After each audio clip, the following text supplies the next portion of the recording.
These messages will resonate most with those who are on the spiritual path and doing the inner work. God, source, your spirit team, the universe, or your higher self led you here for a reason. As always, listen to the guidance with discernment. Share your thoughts, feelings, and insights in the comment section below, and subscribe if you're new. Do you believe you have value? Yes or no? If your answer is yes, which it most likely is, tell me why. Ask yourself why. You can pause. If you said, because I do this, this is my career, XYZ, that's the wrong answer and that's the wrong reason. Now you got the first answer right. Yes, you are valuable. Of course you are. But it's not because of what you do. It's because of who you are. Right?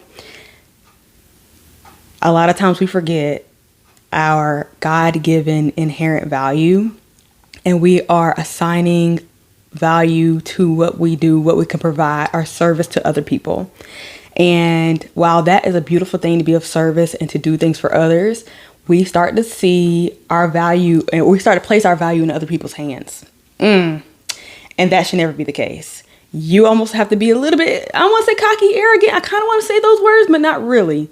But you have to move with the sense of, I am so valuable. Like just being here, being who I am, the expression of God through me, the expression of what I do, my natural essence, my natural aura, my authenticity, my vibe, good vibes. I know that's right.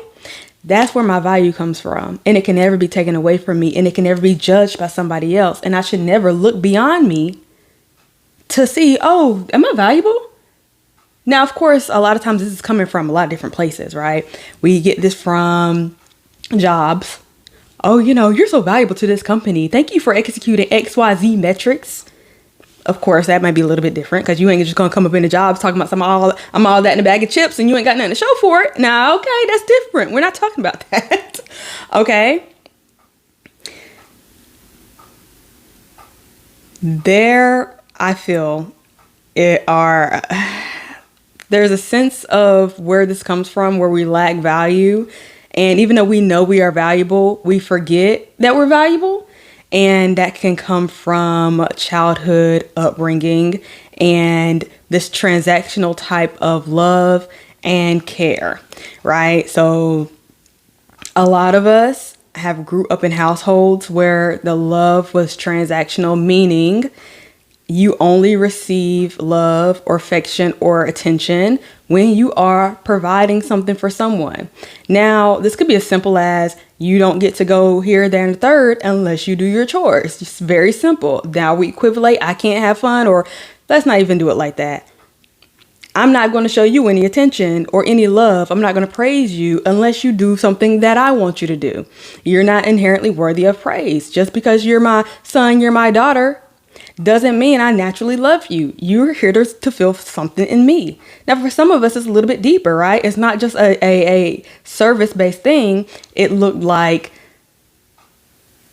emotional weight, listening to parents' complaints, being the problem solver, being the one who keeps the peace. If some of y'all are eldest daughters, you know the weight that carries to be the perfect daughter, to be the one who problem solves and make sure everybody is good. And it's just a lot of unfair weight. But then you also notice, like, yeah, you're good at it and you're good at it. That's the thing. You're good at problem solving and fixing people's emotions and making sure every piece falls in line. You are providing a service of emotional stability within a household. Before you shouldn't have had to do that.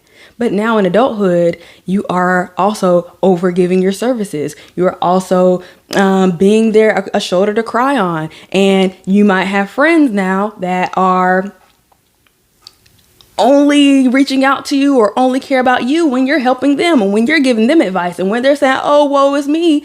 And you're like, oh, well, let's work on this, that, and the third. And you're giving all the advice. But when that's over and when that's done and when they're cool, where are you at? They're not reaching out, asking you how you're doing. They're not seeing what's going on in your life. They're not showing you any sort of love and affection or attention. It's very one-sided. So that can weigh on our value systems where we're thinking that, okay, well, I'm only reached out to, I'm only loved, I'm only appreciated when I'm providing a service to someone, when I am being a shoulder to cry on, when I'm actually doing something for somebody. Now, the thing is, you are very good at that. And so we have to be balanced and have a little bit more boundaries and make sure that we're not tying our value to what we do, even though the world will always try to make it seem like that's the only dynamic, right? You seem like you only get feedback and validation and reciprocity when you're actually like grinding and busting your butt and trying to do all this and all that, and you're proving yourself worthy. Here we go. Proving myself worthy by executing this thing to the top of my ability. And then even sometimes then not getting the recognition. We have to separate ourselves from that and understand that your value is not tied to what you do. Your value is not tied to how many people you help. I mean, of course it can't. Hey, we're trying to think balanced here because we're a little bit over on the overgiving side. So if we're overgiving, this is where we need to start pulling it back. And recognizing that, hey, I'm worthy of abundance. I'm worthy of blessings. I'm worthy of good things, even when I don't show up at my optimum. Even when I don't do X, Y, and Z like you think I should. I'm still worthy of love. I'm still worthy of being reached out to, checked on. Now, if we go back to family, some of you might notice from childhood to now that you're out of the household and now that there's not a relationship where you have to do something for your parents or your siblings or something like that. Oh, well, now it's crickets, right? It's crickets and nobody shows their value towards you. And that's a little bit sad. That's actually a lot sad. So I want to pause there and I want you to recognize that feeling if you are in that circumstance, because that is an extremely painful place to be in, especially when you can see and you've witnessed and you've experienced lack of value your whole life. And what do you do with that? That means that's up to you and use your discernment. Of course, to me, my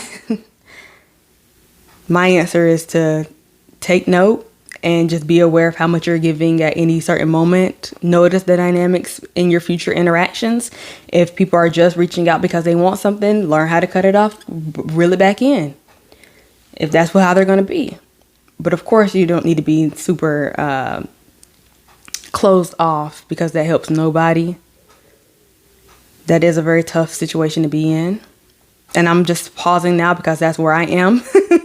And I feel like that sense of needing to be, recognized and loved is coming from that space.